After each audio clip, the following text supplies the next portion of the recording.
Randy Chavez on guitar.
Hey everybody, my name's Mark. Welcome to Mile High Church. Thanks for spending a part of your weekend with us, especially if you're new. Our vision, Oneness Revealed, a world of love, peace, and abundance for all. And our mission, to serve as a spiritual beacon for personal empowerment and global enlightenment. Before we get started today, we wanted to give you a look at a few things coming up at Mile High Church for you and your family. Celebrate the sacred day of summer solstice at our Labyrinth Walk and Drumming Circle on June 20th. Feel the healing vibrations of crystal bowls alongside drumming and Dr. Patty's Lakota prayer pipe for spiritual grounding. And Denver Pride Parade is on June 23rd. Mile High Church will be representing our LGBTQ+ community led by Reverend Carol. So show your support and sign up to walk in the parade. Okay, so I'm in Zamira's office. Okay, that's no secret because my office is a unique expression of my organizational style. Shame, shame, shame, shame, shame. On my journey, it's taken me a really long time to learn how to feel emotions and how to name them. And I'm still working on it. But for whatever reason, awe isn't really emphasized on the emotion wheel. And apparently awe is really important for mental health and spiritual growth. And that's why I'm very excited to go to the Dacher Keltner event this fall. So Dacher Keltner is coming this fall to talk about his latest book, Awe, the new science of everyday wonder and how it can transform your life. Purchase tickets at the event center or online, and there is early bird pricing. And, it's going to be cool. I hope to see you there. And that's all I have to say about that. For more information about anything you've heard today, stop by the event center or connect with us online at milehighchurch.org. Hello, Mile High. Happy Sunday to you. It's so great to see all your beautiful faces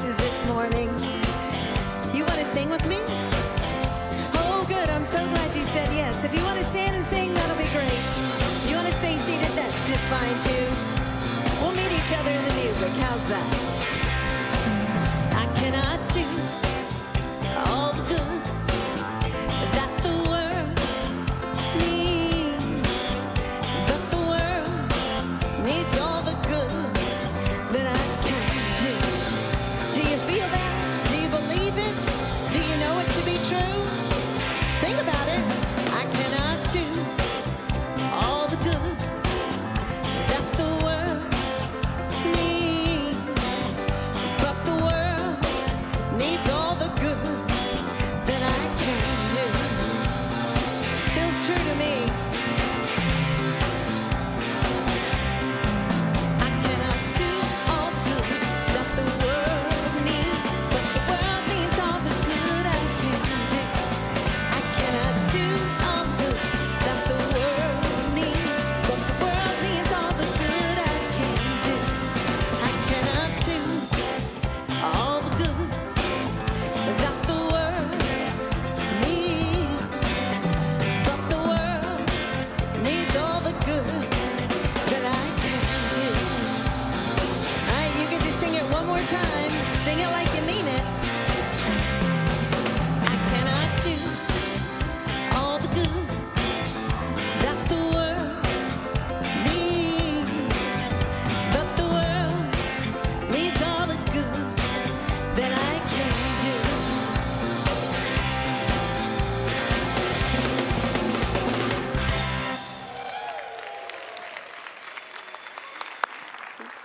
Jennifer Burnett and the Mile High Band. So wonderful to have you all with us this morning. So wonderful to have all of you with us this morning. Welcome everyone here in the Teal Sanctuary and those watching wherever they may be online. This is Mile High Church, where we teach the unity of all life, that there is a golden thread of wisdom that runs through all great faiths, and that the universe is intelligent, that the same divine intelligence that makes the universe is in you and me, and when we use it consciously and intentionally, we can live great lives. And so if you're new here, we're so glad you're here. We have this wonderful thing, we call it a welcome center in the middle of our lobby. You can learn all you want and more about Mile High Church, but we do love to recite a vision and mission each week. It's coming up on our screens. If you want to say it along with me, it goes like this. Our vision, oneness revealed, a world of love, peace, and abundance for all. And our mission, to serve as a spiritual beacon for personal empowerment and global enlightenment. So before we go into our time of spiritual practice, of song, of silence, and a prayer from our own Reverend Jackie, I want to light our memorial candle this morning in honor of a wonderful individual with a servant's heart named Linda Medford, who recently made her transition. She fulfilled so many capacities here at Mile High Church. The one that I knew her in is she scheduled all of our greeters for many, many years here at Mile High. And she was one of the first people I got to know really well when I started here, and so I'm really going to miss Linda. We wish her well. We hold everyone who loves her in our heart today as we celebrate her incredible life by lighting our memorial candle this morning.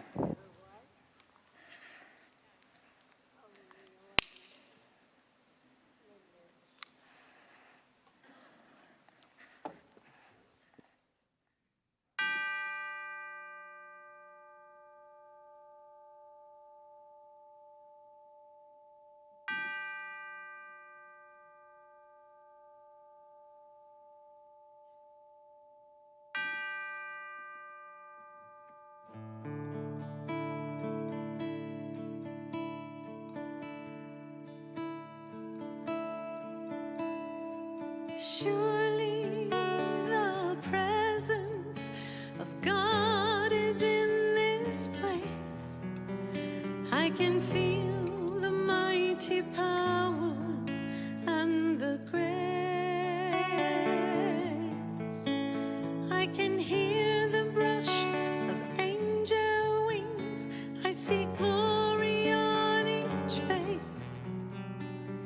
Surely the presence of God is in this place.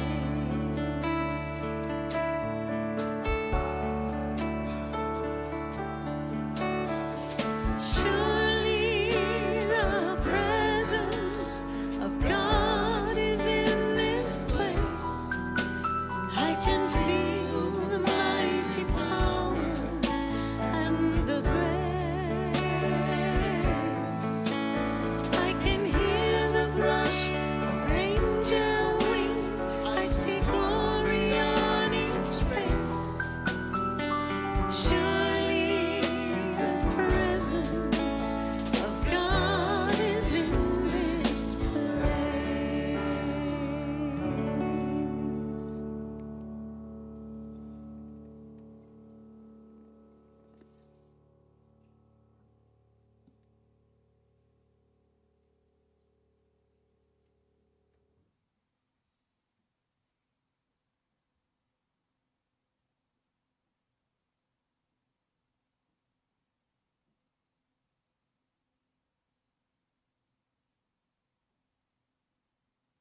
And we know right now in this space, God is all there is, and that God is all there is beyond this space.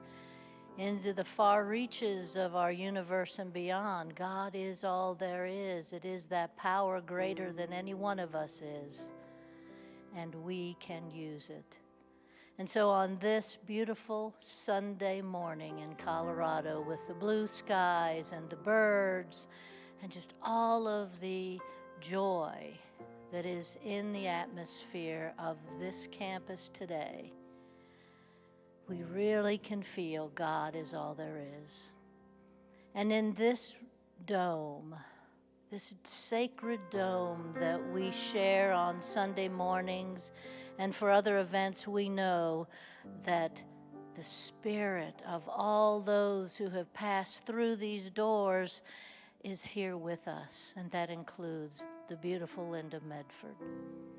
Knowing that her soul is now into an even greater evolution, and each one of us is moving upward in that spiral. And as we sit here today and feel God within our neighbor that we're sitting next to, those we run into as we leave this space, we know that that spark of God creates that oneness that we all share, no matter what appearances are.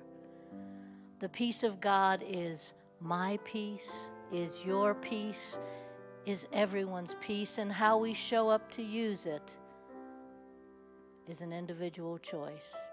Thank you, God. Thank you, God, for giving us the opportunity to come together in this place we call Mile High Church, to show up with the love we have for this teaching and for each other, so that we can then leave this space and take it out into the world, and we can be peacemakers in this world.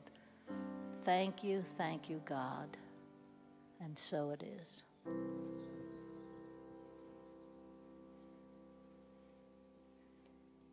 Pick me up like a paintbrush, God, dip it in the colors of my life. Paint your picture, Father, fashion a heart that is wholly yours. Take your fingers, God, master potter, come mold the clay. Tell your story as you mold me, fashion a heart that is wholly yours. And write your name in the clay. And sign your name on the picture. And write your name in the clay. And sign your name on the picture. Pick me up like a paintbrush, God, dip it in the colors of my life. Paint your picture, Father, fashion a heart that is wholly yours. Take your fingers, God,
Take all I am, take all I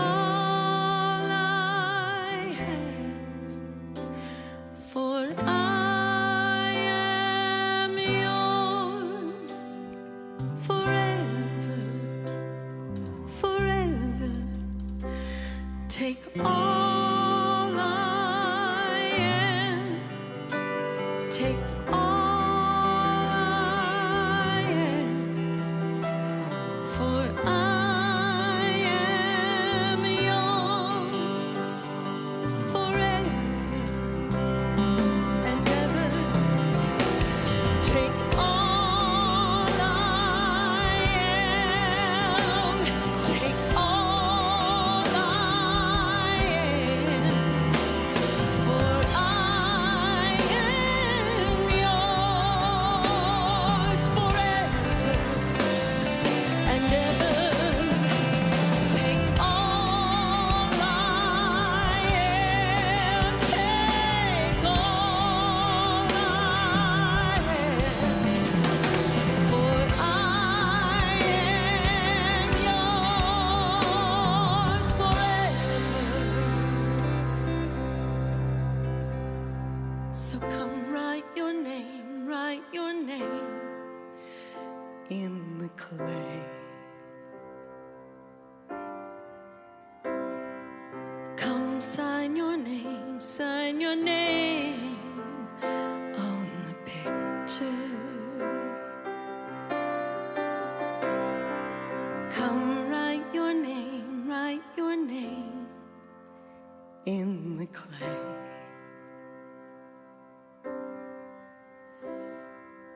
Come sign your name on the picture.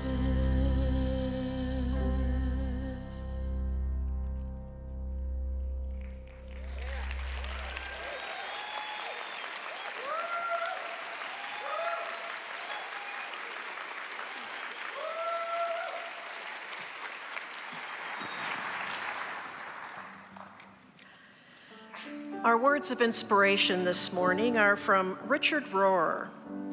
I believe that God gives us our soul, our deepest identity, our true self, our unique blueprint, and our own immaculate conception. Our unique little bit of heaven is installed by the manufacturer within the product at the beginning. We are to discover it, choose it, and to live our own destiny to the full. And from Carol Burbank, when we ask what our purpose is, we often default to our goals for doing something important. Whatever version of the American dream we've internalized inevitably shapes that answer. But what if you answered from your soul's calling, that place where doing comes from an expansive space of being, fully present and connected with divine wholeness?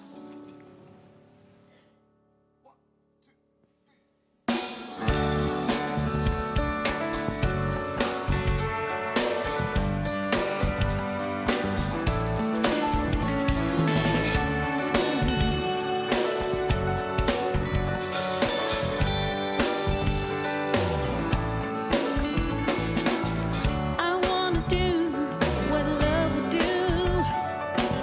I wanna feel what love would feel. I wanna go where love would go.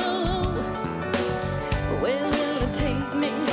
Love only knows. There's only one question that's on my mind. Just what would love do? What would love do now? I wanna know. There's only one question. Anyhow, what would love do now? Now there's gotta be some kind of way to solve the problems that we share today. There's always something trying to help us through. A light is shining with a simple truth. There's only one question that's on my mind. Just what would love do? What would love do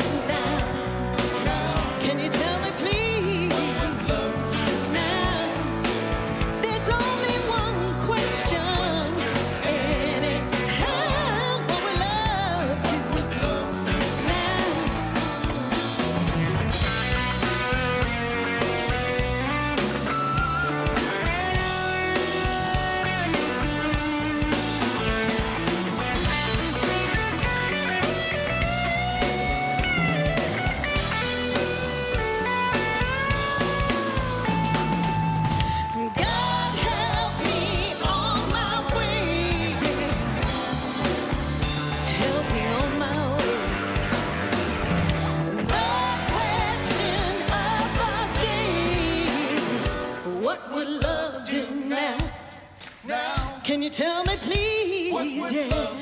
Now, there's only one question. Anyhow, what will love do? What will love do? What will love do? What will love do now? When your back's against the wall and you're giving it your all. Anyhow, what will love do? What will love do now? When you feel like giving up, yeah. Now, there's only one question. Anyhow, what will love do? What will love do? What will love do now?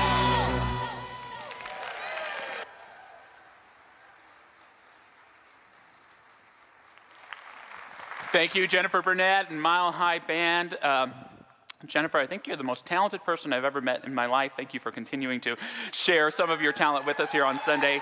Just magnificent as always. We're so grateful for you. Randy, Bijou, Mike, Rob.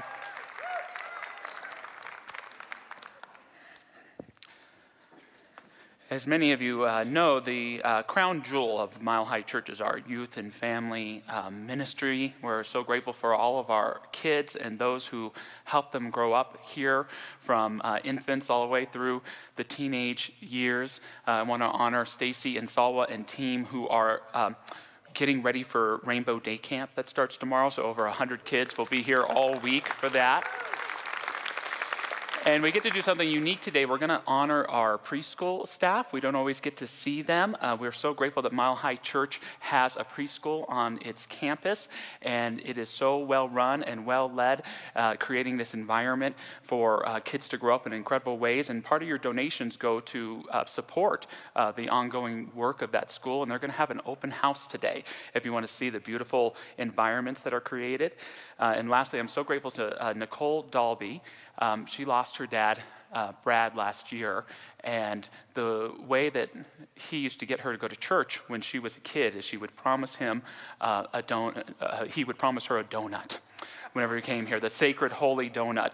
And so to celebrate that, Nicole has sponsored donuts for everybody here to go over. They'll be in front of there, and we're so grateful for that, and what a great testament to her dad. Have you ever asked the universe a question? Did you get an answer? It is central to our science of mind philosophy is this idea that the universe is intelligent. That the universe, if you'll listen, is talking to you all of the time, giving you messages of depth and of calling. And, like it or not, the universe is listening to you too. So watch out what you ask for. Universe, what's the meaning of life? Universe, what does it mean to truly be loved and to truly be loving? Universe, does my butt make these pants look big? Be careful what you ask the universe. The title of the message today is The Soul's Curriculum. And the point that I want to get to is, as much as we get caught up in everyday life being about fulfilling to-do lists and our busy schedules, that there's something deeper going on. That there's a curriculum the universe has created for our soul based upon our own intentions. And when we clarify a question for the universe, it snaps into action and answers us through relationships, popular culture, epiphanies in the silence.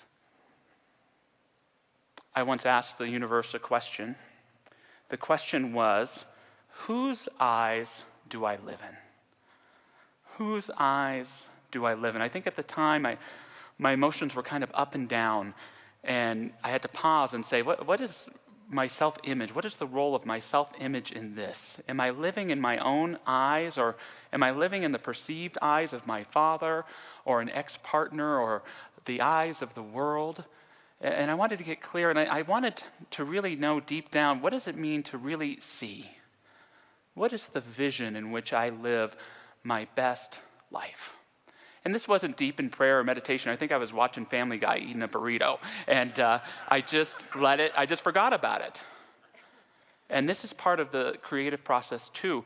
Our little mind, what we often call the ego mind, our controlling mind, it can articulate these questions, but then it forgets and lets them go.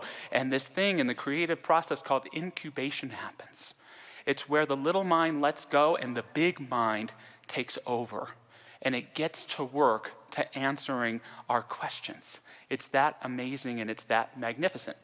So I forget all about it, and I go out to a bar the following Friday, and I meet this character, Neil, from Ireland. He could have been out of Lord of the Rings or something. And you are starting or already on an adventure when you meet a character. And this character shared many interesting tidbits with me, but one of the things that was most profound is he shared that his favorite book in the world is a book called The Unbearable Lightness of Being by Milan Kundera. It was written in the 80s. It's set in the 1960s in war-torn Prague, and it's about these four individuals who express the unbearable lightness of being. And what is the unbearable lightness of being?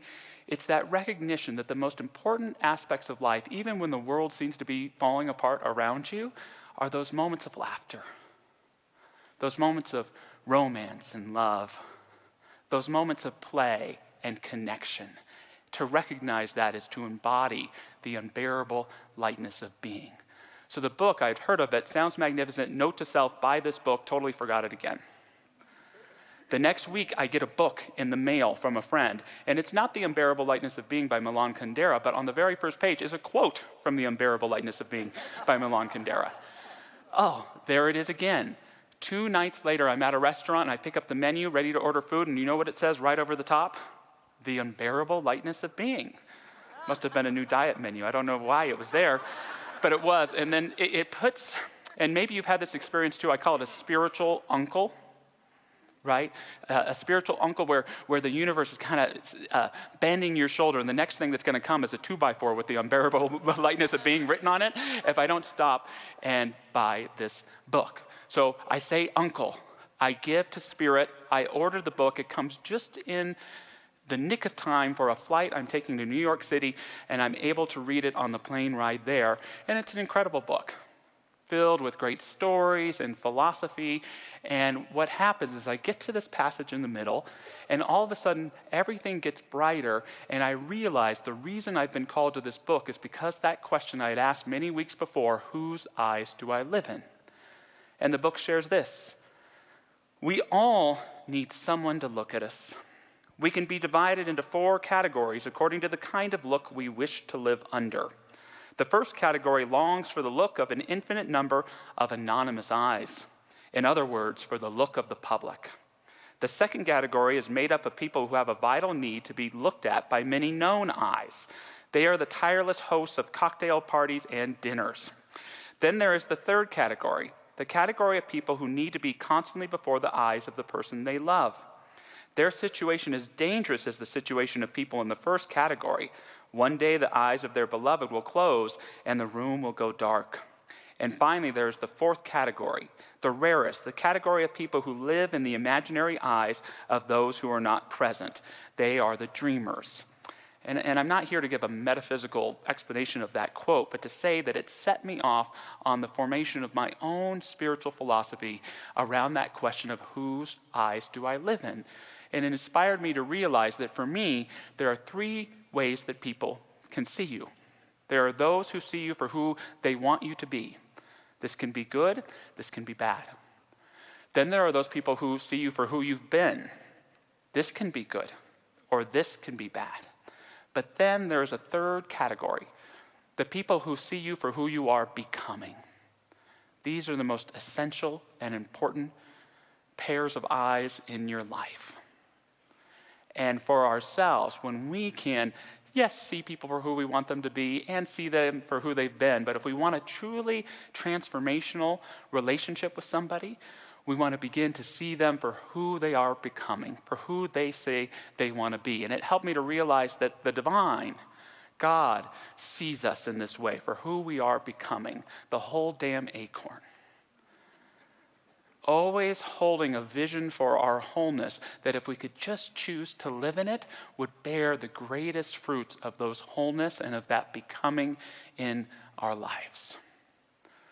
The soul's curriculum. It's got its own thing going, but if we listen and if we ask our questions with clarity, it reveals to us the deepest of our divine truths and encourages us in our greatest and most thorough becoming. The soul's curriculum is our theme today. We're starting a kind of loose theme for many of our talks in the summer today called Summer School for the Soul. How does that sound? A little bit of summer school for our souls. And if you were here at the first Sunday of the year, I shared with you that many of us are already enrolled in a school. It's a philosophical school called the School of Hard Knocks. Anyone attending that school currently? I have at times been the valedictorian of the School of Hard Knocks.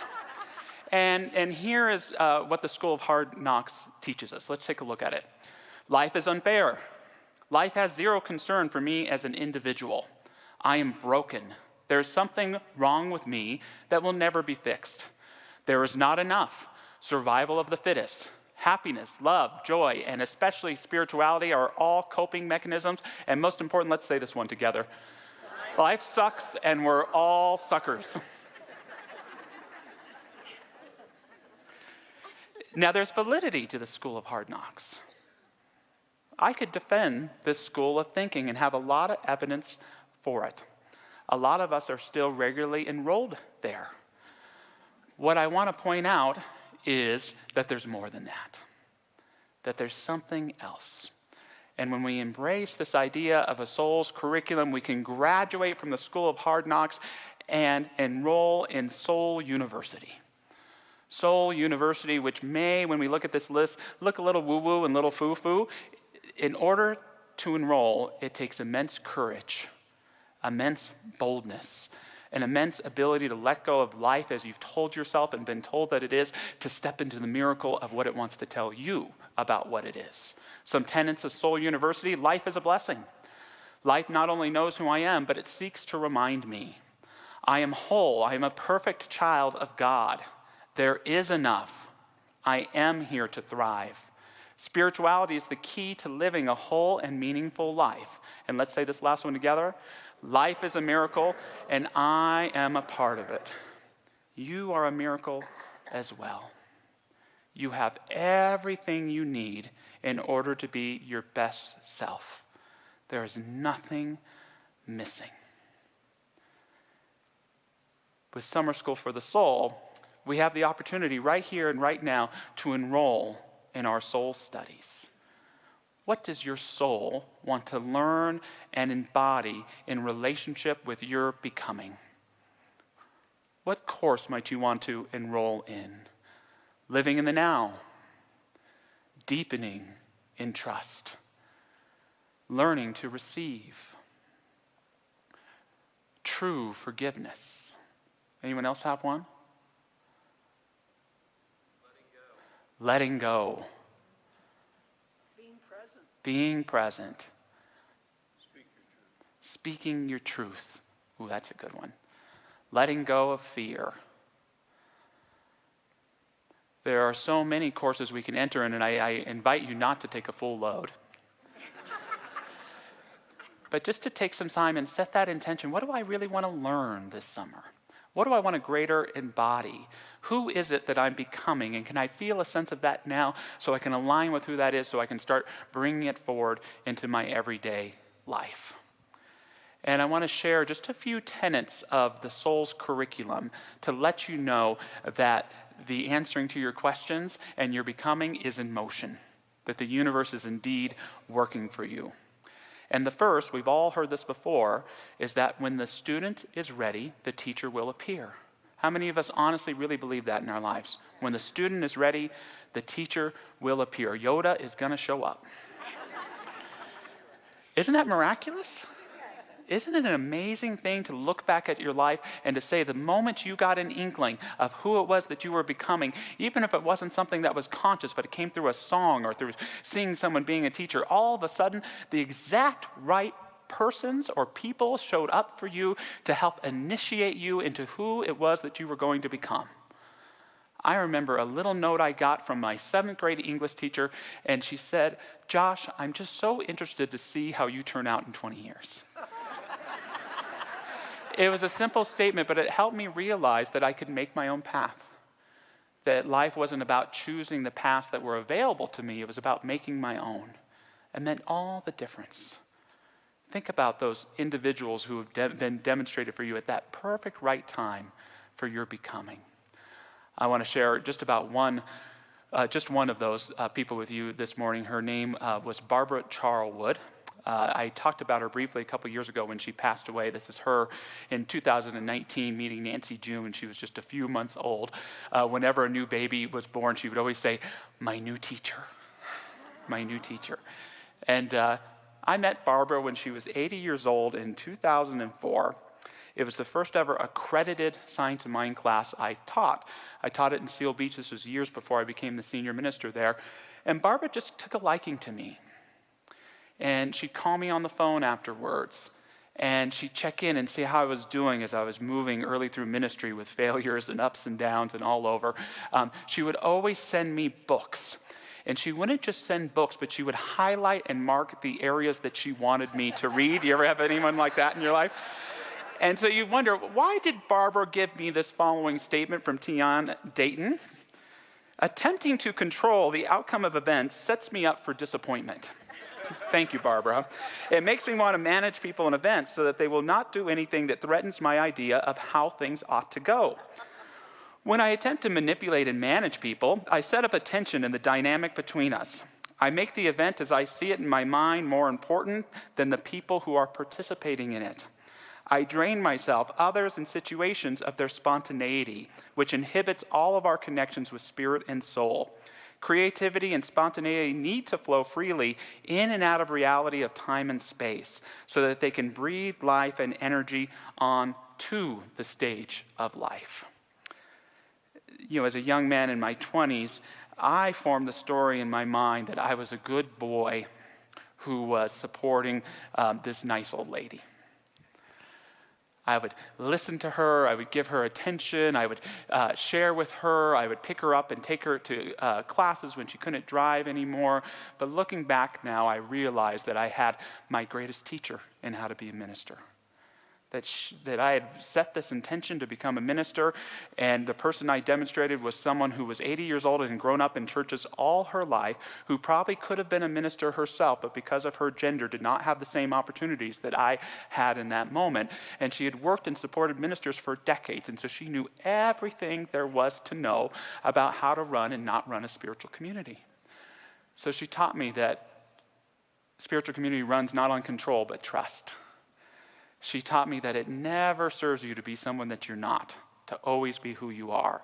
She taught me to always have the patience to not see everything as a reflection on yourself, but to seek to be the best representative of your community that you can. Still learning all those lessons now, but boy, did her teachings to me sure saved me a lot of pain and sorrow along the way. Barbara was incredibly funny. She would always leave messages hoping my soon-to-be spouse, April, would listen to them. "Josh, this is the other woman in your life. I don't know why you're not calling me back." One time she invited me to a very fancy restaurant. I didn't know why.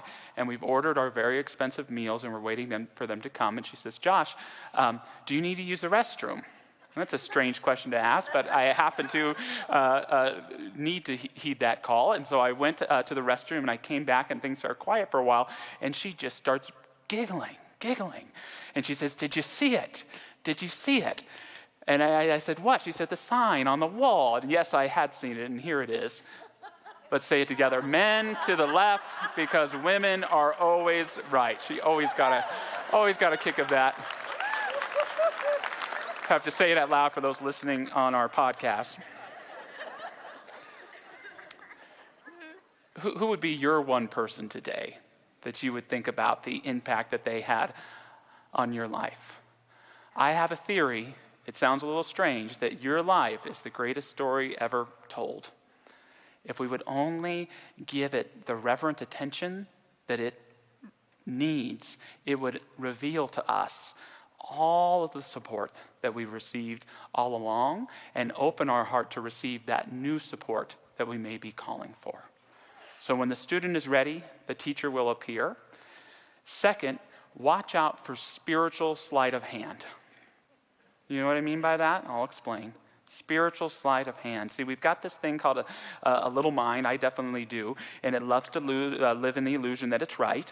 And it thinks it knows exactly what I want and what I need. And so the big mind that little mind releases ideas into is much smarter than my little mind. And yet it has to work and sometimes twist things around to trick my little mind into following the right path so I can learn what I'm meant to learn and become who I'm meant to become. And I call that process a spiritual sleight of hand. Perhaps you've heard of the story of the woman from North Carolina who met the man of her dreams, who lived in LA, moved in with him, and he dumped her 2 weeks later. Only to 2 weeks later find the job of her dreams, meet her best friends for life who would introduce her to the next man of her dreams. And one of the things about life is we can sometimes get so caught up in the little mind stories about the dramas that do harm and hurt us over time that we forget what the big mind has working for us and is trying to lead us to. Early in my ministry, as many of you know, I had some failures. And I was down. I had a crisis of faith. I was broke. And I met a minister who was a wonderful minister, had a very successful congregation. And they shared with me that they were thinking of retiring. And this would be a great opportunity for me to come and be their assistant minister and maybe take over the pulpit. And you see, my little mind was so egotistical at the time that it probably wouldn't have taken an assistant minister's position. So I said yes, and in about 2 months, either this person realized I was not the right next senior minister for them, but I think more than likely they realized they just needed someone like me working there so that they could focus more on what they wanted to do, and they're still a thriving minister today. But the first instinct for me from that little mind was to be so mad about that, so engrossed in the drama about that. But when I step back and see it from that more panoramic view, I see how much healing I went through during that time. I got back to my practice. I took better care of my body. I had money in my savings account again. That time was so instrumental in preparing me to step into ministry in a greater way. And so that story, as much as it made me angry at the time, I'm so grateful for that spiritual sleight of hand that led me somewhere I wouldn't have gone consciously, that gave me everything that I needed to grow. So watch out for those spiritual sleights of hand. Lastly, this is a little complex, but it's the idea that we have everything we need. We have everything we need. See, when we get caught up in these attachments to dramas, the things that didn't work out our way, without realizing they maybe were in our best soul's interest, we lose touch with the soul's curriculum in our life. We begin to think something has wronged us and is keeping us from growing. The great Carl Jung, he put it this way, a little long, so bear with me though. I have frequently seen people become neurotic when they content themselves with inadequate or wrong answers to the questions of life. They seek position, marriage, reputation, outward success, or money, and remain unhappy and neurotic even when they have attained what they are seeking. Such people are usually confined within too narrow a spiritual horizon. Their life has not sufficient content, sufficient meaning. If they are unable to develop into more spacious personalities, the neurosis generally disappears. For that reason, the idea of development was always of the highest importance to me. In other words, that commitment to the soul's curriculum broadens our horizons so that we can develop and meet the needs that our life is calling for us to fulfill. But we have to let go of the attachment to the dramas to fulfill it. And we also have to let go of this idea that something is missing. That's the soul's teaching to us, is that it was all right there, all along. It doesn't mean there's not more to come in your life, more relationships, more epiphanies. But the whole thing is always perfect for each one of us to learn and embody the truth of who we are. T.S. Eliot, in an epic poem called The Four Quartets, he has all these ideas that speak to that. He says things like, "In my beginning is my end," or "Home is where one starts from. As we grow older, the world becomes stranger, the pattern more complicated." Or, "What we call the beginning is often the end, and to make an end is to make a beginning. The end is where we start from." So many of us have lived so long thinking that something is missing or absent from our life that we haven't accepted the fullness of the layers of relationship and wisdom, the layers of understanding and opportunity that have always been there. We just have to look at what is. As many of you know, I'm a huge fan of the James Webb Telescope. I think it's one of the greatest things humankind has created. People from a multiple number of countries contributed to it. We took this big machine and we put it further out in outer space than anything has ever been, and it's bringing us pictures and images of things that we have never seen before, and it's giving us potential answers to the greatest questions of life. It's an amazing thing, and it shows us images like the following, and it's an amazing thing to remember that what we're looking at is not the present, but our past, our far and distant past. That when we look at an image like this, we're not seeing necessarily just where we are going, but where we came from. To stare at that image and read a little bit more from Eliot today. "We shall not cease from exploration, and the end of all our exploring will be to arrive where we started and know the place for the first time. Through the unknown remembered gate, when the last of earth left to discover is that which was the beginning. At the source of the longest river, the voice of the hidden waterfall, and the children in the apple tree. Not known because not looked for, but heard, half heard in the stillness between two waves of the sea. Quick, now, here, now, always, a condition of complete simplicity, costing not less than everything. And all shall be well, and all manner of things shall be well, when the tongues of flame are enfolded into the crowned knot of fire, and the fire and the rose are one." The soul's curriculum is to look at an image like that and to realize you're looking in a mirror, to realize that there's a cosmos that surrounds us and a cosmos that is within us. And so I invite you sometime today, sometime this week, to have a little talk with the universe, to get some paper and some pen, even some crayons, and to write out what it is that you really want to experience, know, and learn. And what you'll articulate is not only who you are becoming, but who the universe is calling you to be. So moving into an affirmative prayer, I just invite any of our beautiful practitioner prayer partners who are in the room to stand with me, knowing that we are holding in consciousness every member of our community here or online, and do know that these incredible practitioners are available for an affirmative prayer after service today. But becoming aware of our relationship with this thing called universe, that some of us call infinite intelligence, some of us call God, some of us call spirit. May it never feel like something alien, unknown, or out of bounds. But may our relationship with the universe feel so intimate that we could reveal the whole of ourselves and fully embrace whatever it may reveal to us about itself. In this deepest relationship, our relationship with the infinite itself, are the whisperings of experience, the synchronicity of divine appointments, the stillness, the wordlessness, that reminds us that all is well because there is a part of us that rests and lives and moves and has its being at the dawn of all creation. Knowing our truth in relationship with the infinite, I know that its byproduct in our life is greater healing, greater prosperity, greater meaning and depth, greater coherence, resonance, and the ability to live a relevant, empowered lives. Knowing that as we choose to do this for ourselves, the magic of that is that it inspires people we love and people around us as well. Knowing that we are one life, one community, one people. May we commit to living that best life possible, remembering indeed that we have everything we need to be the best who we are. I have everything I need to be the best who I am. Let's get to being just that. And so it is. Amen. Take all I am.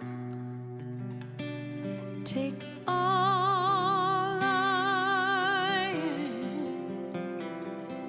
For I am yours forever and ever. Take all I am. Take all I have. For I am yours forever.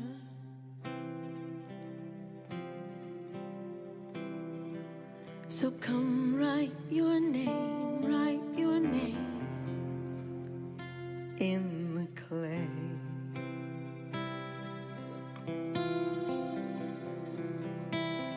Come sign your name on the picture.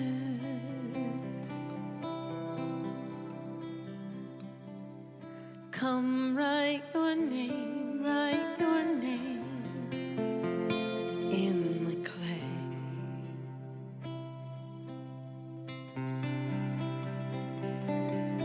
Come sign your name on the picture.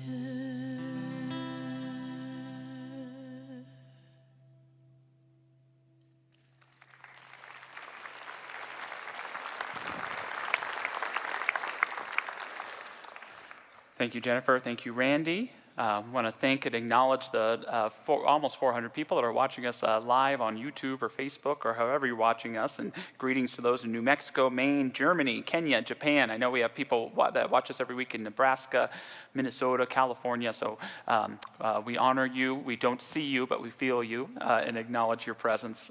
Thank you for being a part of Mile High Church online and here in the Teal Sanctuary as we move into this time of offering. Thanks for all that you do to financially support Mile High Church.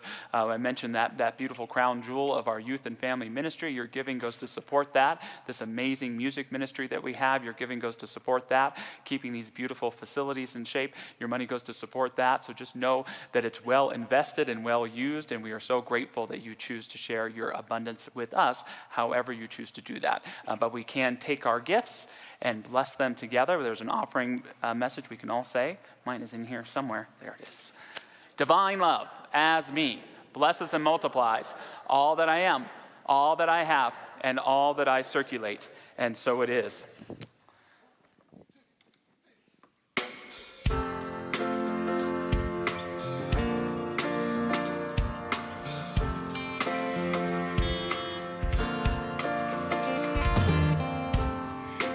Here at middle age, I'm still looking for a dream. A war is already waged for my destiny.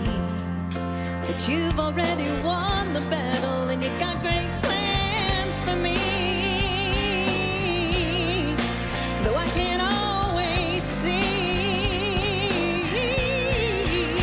'cause I got a couple dents in my fender, I got a couple rips in my jeans, trying to put the pieces together, 'cause perfection is my enemy.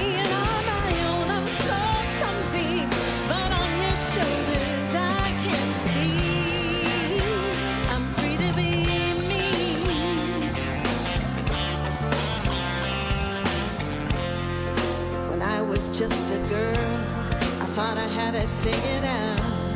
See, my life would turn out right, and I'd make it here somehow. But things don't always come that easy. Sometimes I would down, 'cause I got a couple dents in my fender, I got a couple rips in my jeans, trying to fit the pieces together. But perfection is my enemy, and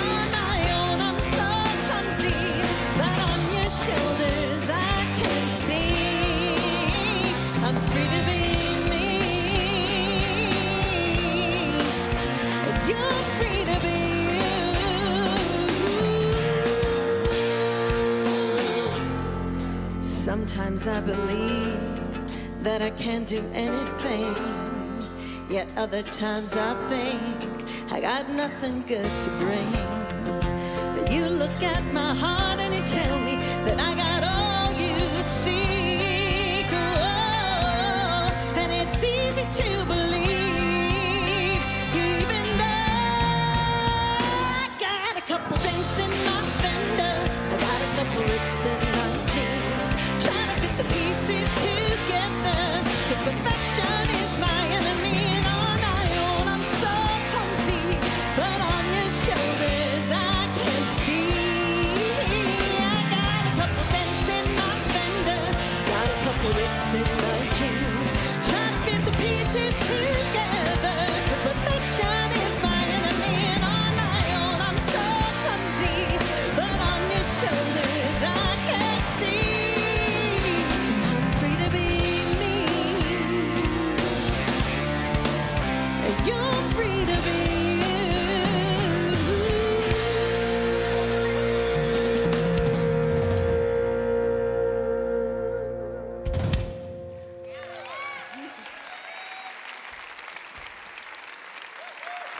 Thank you, Jennifer Burnett, Mile High Band. We get to do something we haven't really gotten to do here before, so I'm so excited about it. We're going to honor the teachers of our Children's Enrichment Center, the preschool that we have here on campus. We don't normally get to do it because although we are so grateful to have a preschool here on our campus at Mile High Church, it's still an independent entity as well. And so to be able to have the staff here, who I'm going to call up on the stage, is a real treat. And our youth church was willing today to be outside so that these preschool teachers could create their environments and rooms for you to explore. And that's what the Children's Enrichment Center does. It creates environments of becoming for our kids. They create these environments for play, for love and connection, and even having a recent graduate from the preschool. What I know is that those little bits of becoming that happen early in their life here are so fundamental to their successful life later. And it's this staff that helps accomplish that. Come on, get up here. Don't be shy. And so I want to acknowledge them today. Beginning with their incredible director, April Reeves. Our assistant director and a lead teacher as well, Angela McLean. So grateful for Francine Alvarado, Sandy Smith, Louisa Petrovich, Michelle Bailey, Nicole Higgins. We're also so grateful for all those who worked in all sorts of ways with them this year. We're grateful to Jane Carlson, Tina Carson, Beth Hungerford, and Katie Muir. It is stunning, the work that each of you does and the heart that you bring each and every day to witness a little bit of how hard you work to help uplift these children into their highest and best. It is just a work of spirit that is hard to put into words. So let's hear it for them one more time. The donuts are outside the preschool, so they are there to lure you in. And this is about awareness, but they are receiving donations. Your donations help fund the school, and we're just so grateful for them. Thank you again, April and team, so very much. We want you to know as well that Healing Light service is tonight at 5 p.m. with Reverend Linda. And our Works of Heart store is sponsoring a book study, and I get to do the next one. It starts Thursday at 11 a.m. It's on a book by Maria Tatar called The Heroine with 1,001 Faces, and it's about the female voice. So a superficial way would say that Rev Josh tries to mansplain the history of the women's voice through history, but really what I'm hoping to do is to create a space of deep listening for the voice of the feminine divine throughout history and how we can better embody it in our lives now. So I'm looking forward to doing that too. Don't forget Dacker Keltner is coming here November 1st. With that, if you'd like to stand or take a hand, we're going to say a benediction before we do the peace song. Something wonderful is happening to me right now. It is this thing called life. Life is in my mind, body, and all that I do. I give thanks for it, and I accept it. Just the way that it is, and just the way that it is not. Thank you, life. Let there be peace on earth, and let it begin with me. Let there be peace on earth, the peace that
pieces together, 'cause perfection